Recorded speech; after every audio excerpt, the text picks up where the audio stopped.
রতন দা, তুমি যদি আমাদের বাড়িতে ভাড়া না আসতে না, তাহলে আমি জানতে পারতাম না জীবন এত কারো।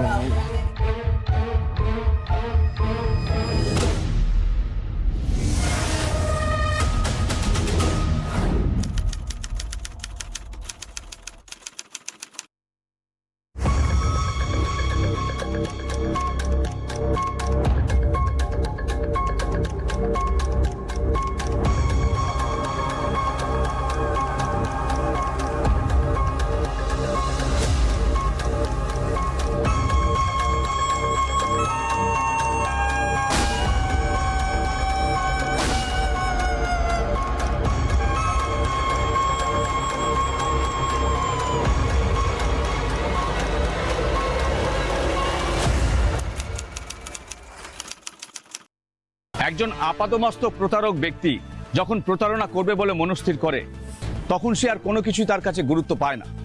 বাইরের লোক তো ছাড়, আপনজনকেও সে রেয়াত করে না। তার অপরাধপ্রবণ মন ও মস্তিষ্কে মনস্থির করা অপরাধের দিকেই তাকে বারবার মনোসংযোগ করায়। আজ আপনাদের সামনে তুলে ধরবো এমন এক অপরাধীর করা অপরাধের কাহিনী। নমস্কার, আমি বানতলা থানার অফিসার ইনচার্জ রাজা মুখার্জি। ক্রাইম ডায়েরিতে আপনাদের সকলকে স্বাগত জানাই। চলুন আপনাদেরকে দেখাই এক রোমহর্ষক প্রতারণা।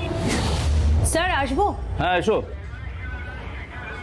স্যার, হাইওয়ের উপর যে বডিটা পেয়েছিলাম, ওনার পকেট থেকে এই মানি ব্যাগটা পাওয়া গেছে। আচ্ছা, তো মানিব্যাগে নাম, ফোন নাম্বার, ঠিকানা কিছু পেয়েছো? হ্যাঁ স্যার, একটা চিরকুট ছিল, সেখানে ঠিকানাটা লেখা ছিল, একটা ছবিও পেয়েছি, আর আমি ওনার বাড়ির লোককে আসতে বলেছি স্যার। বাহ, ভেরি গুড। স্যার আসবো? হ্যাঁ আসুন, বলুন কি হয়েছে? স্যার, আমাকে থানা থেকে ফোন করা হয়েছিল একটা ডেড বডি আইডেন্টিফাই করার জন্য। ও, আপনি রতন দাসের বাড়ির লোক? হ্যাঁ। হ্যাঁ বসুন বসুন।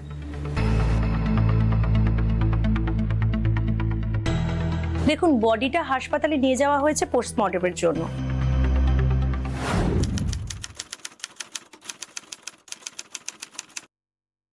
আমরা আপনাকে হাসপাতালে ডাকতেই পারতাম, কিন্তু মুখটা এমন ভাবে থেতলে গেছে যে কিছু চেনা যাচ্ছে না। আমরা ওনার পকেট থেকে একটা মানি ব্যাগ পেয়েছি, আর সেখানে একটা চিরকুটও পেয়েছি, তাতেই সম্ভবত আপনার নাম্বারটা লেখা ছিল। পূজা, এটা পড়ে নাও। মানি ব্যাগটা বার করো, বার করে ওনাকে ওগুলো দেখো। হ্যাঁ স্যার।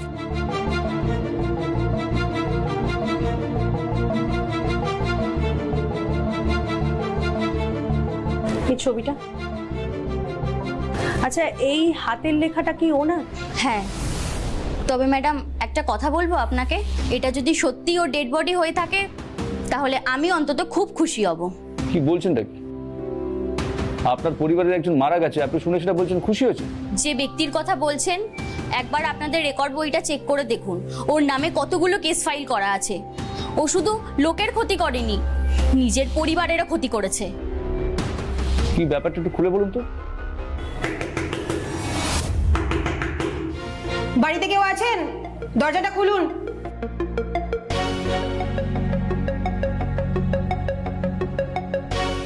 কি ব্যাপার অফিসার?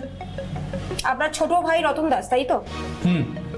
আপনার ভাইয়ের বিরুদ্ধে আমাদের থানায় অ্যাটেম্পট টু মার্ডার অভিযোগ জমা পড়েছে, তাই আমরা এসেছি ওকে অ্যারেস্ট করতে। কোথায় আপনার ভাই? ভেতরে। সঞ্জয় চলো।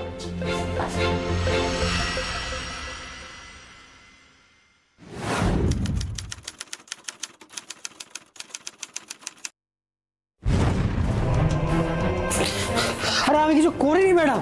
আরে দাদা কিছু দেখ না, আমাকে শুধু শুধু ধরে নিয়ে যাচ্ছে। দেখ আরে দাদা কিছু কর না রে।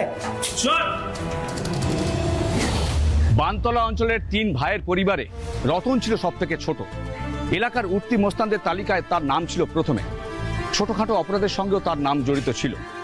প্রতিবার সে অপরাধ করত, আর তার ভাই স্বপন তাকে কোর্ট থেকে বেল দিয়ে ছাড়িয়ে আনত, যার ফলে অপরাধ করার প্রবণতায় তার বিরাম ঘটত না। এদিকে রমা রতনের কাণ্ড কারখানায় অতিষ্ঠ হয়ে উঠেছিল, যার পেছনে একটা কারণ ছিল, কারণ রমা ছিল এক সন্তানের মা।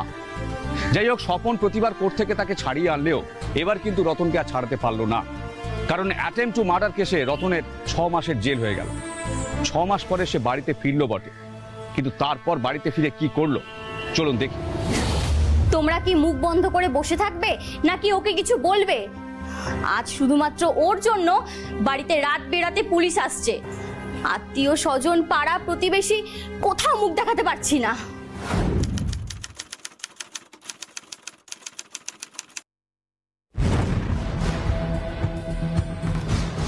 আমি তো তোমাদের অনেকবার বলেছি যে এ বাড়িতে আমার যা ভাগ আছে সেটা আমাকে দিয়ে দাও, আমি এ বাড়ি ছেড়ে চলে যাবো। তোমরা তো কথা শুনবে না। অবশ্য আমার তো মনে হয় তোমরা আমার ভাগটা মেরে দেওয়ার ধান্দায় আছো। সব সালা ধান্দা বানছে। শুনলে? হ্যাঁ শুনলে তো তোমার এই গুণধর ভাইয়ের কথা? দেখ রতন, কি এত কিছু হয়ে যাওয়ার পরেও তোর কি একটু লজ্জা নেই? বলছি এতবার তো থানায় গেছিস, আজকে জেলও খেটে এলি, এবার তো নিজেকে একটু বদলা। এই সকাল সকাল দিমাগ ছেড়ো না তো। আমি আবারও বলছি এ বাড়িটা ভাগ করো, আমার ভাগ আমায় দিয়ে দাও, ওটা বেচে আমি এ বাড়ি থেকে চলে যাবো। এটা ভেবো না যে আমারও তোমাদের সঙ্গে থাকার খুব ইচ্ছে আছে। হ্যাঁ বড়দা, বড়দা আপনি কি চুপ করে থাকবেন? ওকে কিছু বলবেন না? আমি আর কি বলবো বৌমা, আমার তো নিজেরই কোনো রোজগার নেই, তোমাদের ভরসায় আমি বেঁচে আছি। আমার আর কি বা বলার থাকতে পারে? স্বপন যা সিদ্ধান্ত নেবে সেটাই আমার সিদ্ধান্ত। তবে হ্যাঁ, আমি বেঁচে থাকতে বাড়ির ভাগাভাগি হতে দেব না।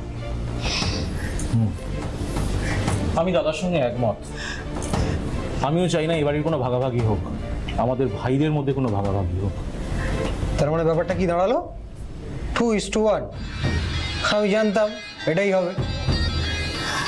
তাহলে একটা কথা শুনে রাখ, এ বাড়ি যদি ভাগ না হয় তাহলে আমি আমার মতোই চলবো, আমায় তোরা চালাতে আসবি না। আর আমি কি করছি না করছি সেসব নিয়ে কোনো বাওয়াল আমি সহ্য করবো না। আর আমাদের সম্মান চলে গেল, মুখ দেখাতে পারছি না, এইসব কথা যেন আমায় এ বাড়িতে শুনতে না হয়। ব্যাস। 2 পয়সা কামানোর মুরদ নেই, দাদার পয়সায় বসে বসে অন্ন ধ্বংস করছে, তার আবার বড় বড় কথা। এই যে শোনো, শুধু খাওয়া কেন, খাওয়া ছাড়া যা যা খরচা আছে না, মানে আমার টাকা পয়সা যা যা খরচা, সে সব এবার থেকে তোমরাই দেবে, ঠিক আছে? রতন দাঁড়া, দেখ তুই আমার ছোট ভাই বলে এতদিন তোর সব স্বাদ আমি পূর্ণ করেছি। এ বাড়িতে তোর যা যা প্রয়োজন, তোর সব শখ আমি পূর্ণ করেছি, কিন্তু আর পারছি না ভাই। এবার নিজের খরচ নিজে একটু জোগাড় করে নে, আমি আর দিতে পারবো না।